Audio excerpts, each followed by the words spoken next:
Hello, everyone, and welcome back. I'm Elena, your host for today. If this is your first time here, I'd love to let you know that we upload a new English learning video every single day to help you become fluent and confident in English faster. In today's episode, you'll improve not only your English listening skills, but also your ability to catch fast, real-life conversations. We're diving into a very practical and important topic: how to understand fast native English speakers. If you've ever watched a movie, a YouTube video, or even talked to a native speaker and felt like their words just fly by too quickly, don't worry, you're not alone. Fast English can feel overwhelming, but the good news is, with the right techniques and daily practice, you can train your ears and your brain to understand native-level English smoothly and naturally. We'll go through real-life examples, practical tips, and simple daily exercises that will help you catch natural English, understand sentence rhythm, and recognize connected speech that native speakers use all the time. By the end of this video, you'll know how to break the speed barrier in English listening and feel more confident when talking to fast speakers. Before we jump into the lesson, don't forget to subscribe to the channel and hit the bell icon if you want more helpful English learning episodes like this, so grab a notebook and something to write with and let's get started. Understanding fast native English speakers can feel like trying to catch a speeding train. You hear sounds, but they blur together. Words are skipped, sentences run into each other, and by the time you think you've understood something, the conversation has already moved on.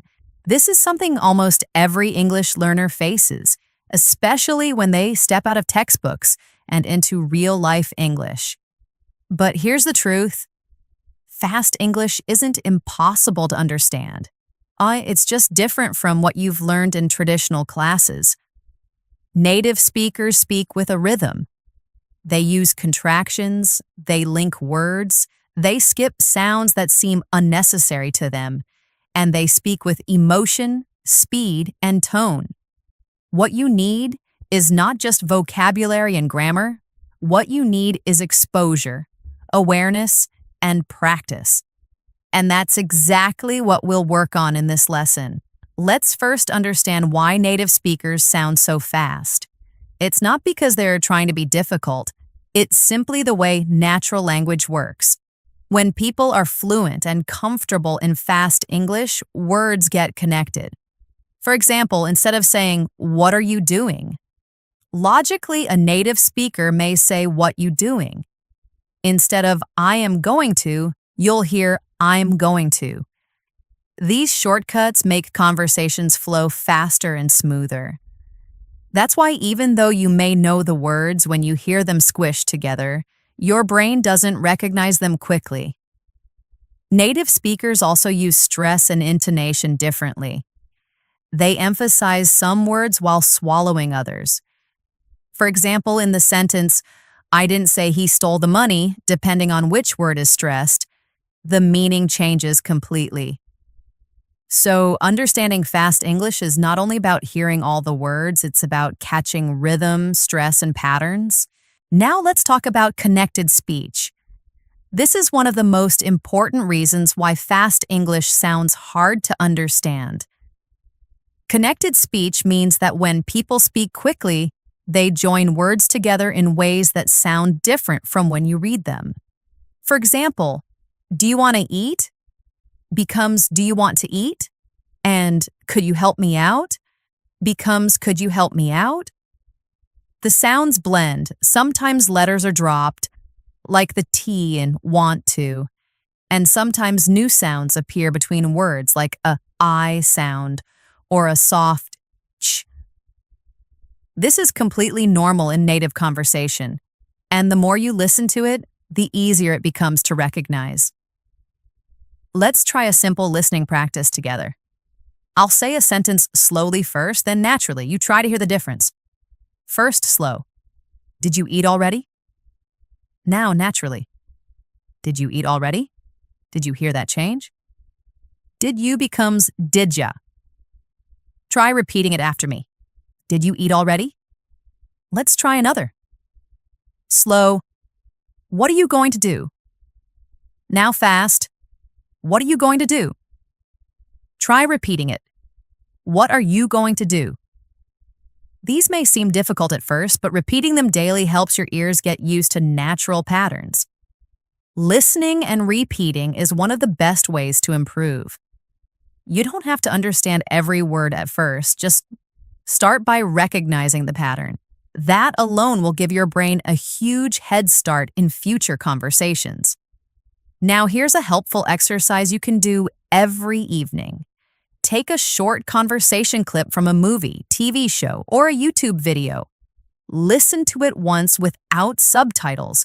Try to catch the main idea. Then listen again with subtitles. Pause after every sentence. Repeat it out loud the way it sounds, not the way it's written.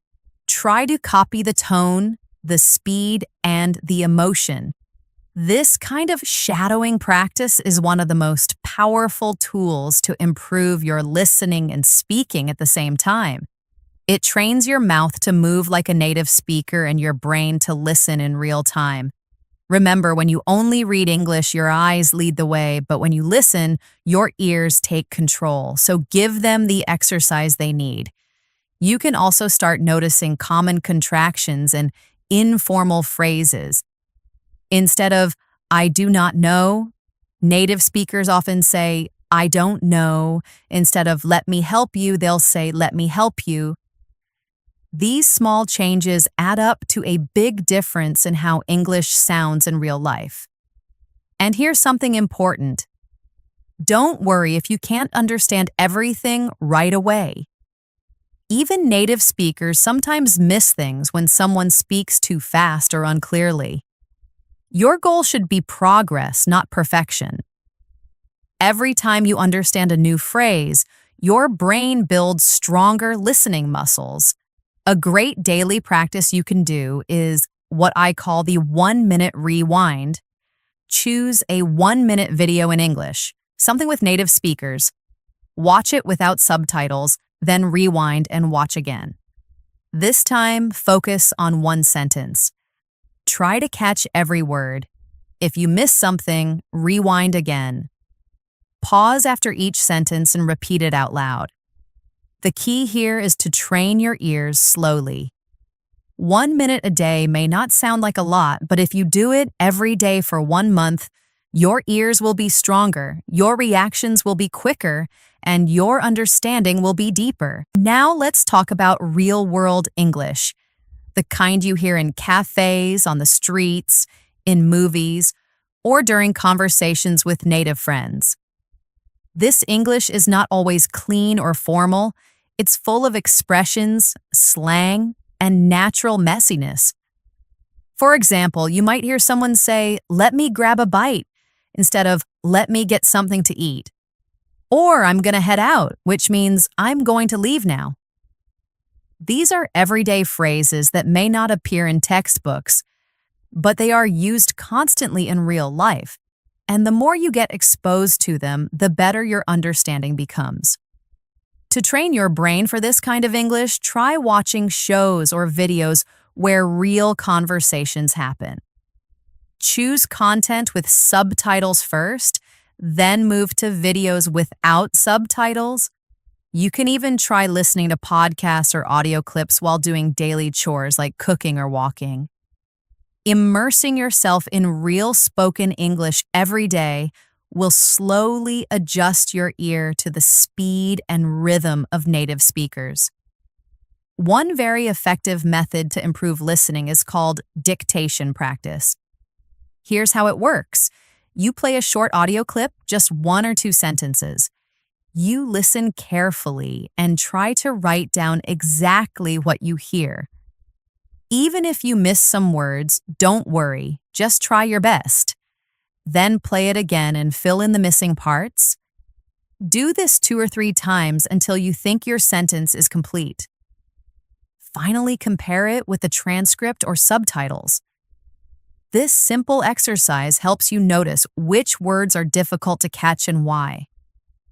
Maybe they're being connected, maybe they're reduced, or maybe you just haven't heard them enough times before. Dictation helps improve your concentration, memory, and spelling all at the same time. It's especially useful for catching those little words like to, of, a, and an that often disappear in fast speech. Let's try one short example now. I'll say a sentence quickly and you try to write it down. Ready? I should have told you earlier. I'll repeat it. I should have told you earlier. Did you catch that? Most native speakers won't say, I should have told you earlier. They'll say, should have. One small blended word. Go ahead and repeat it. I should have told you earlier.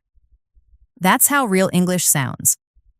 The more you practice hearing and writing these sentences, the easier it becomes to follow fast conversations. Now let's talk about chunking, a very powerful way to improve understanding. In natural speech, people don't speak word by word. They speak in chunks or groups of words. For example, instead of hearing, how are you? As 3 separate words, your brain should hear it as one sound. How are you? Instead of, do you want to go? It's heard as, do you want to go? These chunks come from common patterns and repeated phrases. When your brain begins to recognize these as full units, you won't have to translate word by word anymore. This means your brain will work faster and more efficiently. So how do you train for chunking? Simple, by listening to the same phrases over and over in context. Watch interviews, dialogues, or shows where the same structures appear. Repeat them out loud. Make them part of your daily language. Soon you'll start recognizing the chunks automatically, even in fast speech. Another practice method that helps a lot is what I like to call the listen and imagine method. This helps you follow fast English using mental pictures. For example, if you hear someone say, we grabbed some coffee and headed downtown, you don't need to think about every single word. Instead, picture it. Imagine 2 friends getting coffee and walking into the city. This kind of mental visualization connects language with real experience. It improves understanding without needing to slow things down. You stop translating and start experiencing English. That's how native speakers understand each other. Not by analyzing every word, but by processing ideas quickly. Practice this by listening to short dialogues and trying to imagine the scene like a movie in your mind. It makes the language come alive. Now let's do a little imagination practice. Close your eyes and listen carefully. Imagine this scene. She ran out of the house, jumped into the car, and drove off without saying a word. Did you see it in your mind? That's the goal. You didn't need to understand every syllable. You followed the meaning because you connected it to a picture. This helps even more when native speakers speak quickly. Instead of catching individual words, your mind catches the whole meaning. That's a powerful skill, and you can build it with just 5 minutes a day of this kind of practice. At this point, it's also important to talk about patience and mindset. Understanding fast English is not something that happens overnight. It takes time, and it's okay if you don't understand everything right away. The key is not to give up. Every time you hear native English, even if you miss words, you are training your ears. You are making progress, and progress, even if it's slow, is real. Think of listening like exercise. The more you do it, the stronger you become. It's not about catching every word. It's about catching more words today than you did yesterday. Celebrate those small wins, and you'll feel motivated to keep going. Here's one more practice you can try. It's called repeat after pause. Find a short video or audio clip just a minute long. Play one sentence, then pause. Try to repeat exactly what you heard. Then play the next sentence, repeat again. This shadowing technique helps train your pronunciation, rhythm, and listening all at once. The more you practice, the more fluent your speech becomes, and the better your ears get at catching fast English. Even 5 minutes a day with this method can make a huge difference over time. As we continue, I want to share one very helpful habit that many fluent English learners use. It's called active listening. Active listening means you don't just hear the words. You try to understand what's behind them. You pay attention to the tone, the emotion, and the speed. Native speakers often speak quickly, but they also slow down or raise their voice when something is important. For example, if someone says, "I really don't want to go," the word really is stretched and emphasized. This is a clue. It tells you the speaker's feeling is strong. You don't need to understand every word to get the message. You just have to listen actively. Practice this by watching short dialogues and noticing how people express emotions with their voice. Soon you'll start catching meaning even when the language is fast. Another way to improve is by building your background knowledge. Let's say you're watching a video about shopping or travel or food. If you already know a little about the topic, it's much easier to follow along, even if the speaker is fast. Why? Because your brain already expects some of the vocabulary and structure. It can predict what's coming next. This is called context-based understanding. So try to choose listening material related to topics you're familiar with. If you like cooking, watch cooking videos. If you love sports, listen to sports commentary. Your brain will fill in the blanks more easily when the subject is familiar. This builds both listening confidence and vocabulary at the same time.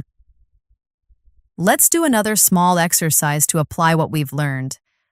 I'll describe a scene in fast but natural English. Try to catch the main idea and build a picture in your mind. Here we go. So I was running late for work, spilled coffee on my shirt, missed the bus, and had to call a ride just to make it to the meeting. Now pause. What happened here? You might not have caught every word, but you probably understood that the speaker had a rushed and stressful morning. That's the goal. Focus on the meaning, not perfection. Real English is about understanding the message, not catching every syllable. Let's talk about pronunciation now because this is a key to understanding native English. Native speakers connect words in ways that might feel strange to learners. For example, what do you want to eat? It becomes, what do you want to eat? Or did you see it? Becomes, did you see it? These connections are completely natural, but they make the sentence harder to understand if you're expecting perfect word separation. One way to get used to this is by practicing connected speech yourself. Try to repeat what you hear exactly how you hear it. Say gonna instead of going to. Say wanna instead of want to. This may feel informal, but it's how English is actually spoken. And understanding connected speech is one of the fastest ways to improve your listening. Another practice technique is the echo method. Play a sentence from a native speaker and then immediately try to repeat it with the same speed and rhythm, like an echo. For example, if the sentence is, "I can't believe he said that," you repeat it right after with the same energy and pace. This helps your tongue and brain get used to how fast English feels. At first, you might miss words, but after a few tries, you'll notice improvement. This method not only helps you understand fast English, it also helps you speak more naturally. Now let's touch on a big challenge: unfamiliar accents. Not all native English speakers sound the same. There are American, British, Australian, and many other accents. And even within those countries, there are different regional ways of speaking. For example, someone from New York may speak differently from someone in California. Someone from London may sound very different from someone in Scotland. So how do you train for that? Expose yourself to as many accents as possible. Watch videos from different English-speaking countries. Listen to podcasts, interviews, or even songs with various accents. This helps your brain become flexible. It stops expecting just one correct way of speaking, and that flexibility will allow you to understand people no matter where they're from. Here's a short scene using an informal American accent. Hey man, I'm heading out soon. You coming? Or nah? Notice the dropped G in heading and coming and the use of casual phrases. These are very common in friendly conversations. Try repeating it a few times. Hey man, I'm heading out soon. You coming or nah? The more you listen and repeat, the more natural this kind of English becomes to you. Now let's add a few tips for watching English movies or shows. First, don't worry if you don't understand everything. Start by watching with subtitles in English. Watch one scene, then replay it without subtitles and see how much you can understand. Try pausing after each line and repeating it out loud. You can even write down useful phrases. For example, in a movie scene where someone says, "We've got to hurry or we'll miss the train," you can note that "we've got to" is another way of saying "we have to." These small discoveries make you more comfortable with real English and help you build a stronger listening vocabulary. Next, let's look at how songs can help you. English music is a fantastic way to train your ears. Choose a song you like and look up the lyrics. Listen once without reading, then listen again while reading the lyrics. Finally, try singing along. This method helps you get used to natural rhythm, intonation, and word linking. Many song lyrics use everyday language. For example, in the song "I'm Going to Find Another You," the phrase "gonna" is used instead of "going to." These details teach you how real people speak. And because music is fun and emotional, your brain remembers it more easily. Let's take one more practice paragraph together. I'll say it naturally and a little fast. Try to follow along. We were supposed to meet at 7, but I got stuck in traffic and then couldn't find parking, so I ended up getting there almost an hour late. That was a fast, real-life situation. Try to repeat it after me. We were supposed to meet at 7, but I got stuck in traffic and then couldn't find parking, so I ended up getting there almost an hour late. If that feels too long, break it into small parts. The more you repeat, the easier it becomes. And finally, remember that improving your listening is not just about listening more, it's about listening better. Be intentional. Choose content that challenges you a little but not too much. Set daily or weekly goals. Maybe you listen to one podcast episode each day, or maybe you do 3 dictation exercises each week. Whatever you choose, keep it consistent. Improvement doesn't come from big steps once in a while. It comes from small, steady steps every day. Your ears will improve. Your understanding will get better. And one day, you'll suddenly realize that you understand English without trying so hard. So let's quickly review your path to understanding fast English speakers. You've learned about connected speech, reduced forms, chunking, shadowing, and active listening. You've done exercises using imagination, dictation, and repetition. You've practiced understanding through real conversations and gotten familiar with different accents. All of these are powerful tools that will continue to help you even after this video ends. The only thing you need to do is keep going. Make English part of your life. Not just a subject you study, but a language you live with. The more time you spend with it, the more natural it becomes, and soon you won't just understand fast native English, you'll enjoy it. So grab your notebook and go back to practice the exercises again. Make sure you repeat the phrases in chunks, listen daily to short conversations, and push yourself a little every day. With time, your ears will catch up, your brain will speed up, and your confidence will grow. Thank you so much for watching today's episode of English in Moments. I hope you learned something valuable and feel more motivated to improve your English listening. If you found this video helpful, don't forget to like, share, and of course, subscribe to the channel and make sure to hit the bell icon so you never miss another episode. This is Elena, your host, signing off for now. Keep practicing, keep listening, and remember, English fluency is just one conversation away. See you in the next video.